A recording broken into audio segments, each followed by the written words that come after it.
minutes, just a cakewalk. The difference in the game might have been this play. Watch Bledsoe looking to his left. He's got C.J. Davis, and Don, this is a blown official's call here. Yeah, and it really hurts Washington State. They're struggling as it is. That Bledsoe's under a lot of pressure. You see the catch there. It certainly appears that he has 1 foot in, and as a result, that's all that's needed. But that would have put him on the 9-yard line and an opportunity to go ahead in this football game.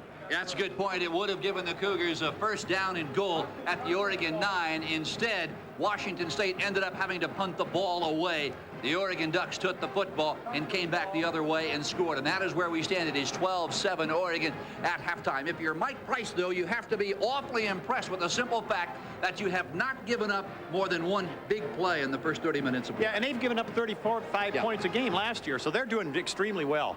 All right, right down on the field, Gene Washington is standing by with Rich Brooks. Gene? Thank you very much, Phil. I'm down here with the head coach of the Oregon Ducks, one of my former coaches with the San Francisco 49ers.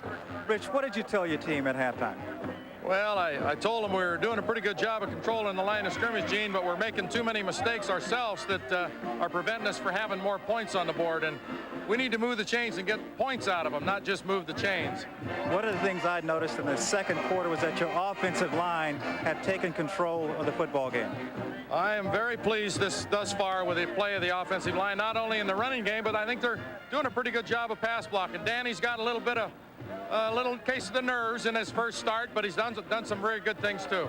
Rich, thanks for being with us, and good luck in the second half. Thanks a lot, Gene. It's a heck of a game. Okay, Phil and Don, let's get back up to you. Well, Gene, he said it. It is a heck of a game. I think it's a ball game, as Rich told us yesterday, that he feared facing the wide open offense that the Cougars like to employ. Through the first half of play, take a look. Oregon doubling the first downs on Washington State. And look at the rushing yardage. Mike Price wanted his Cougars to run. Don, they haven't been able to do it.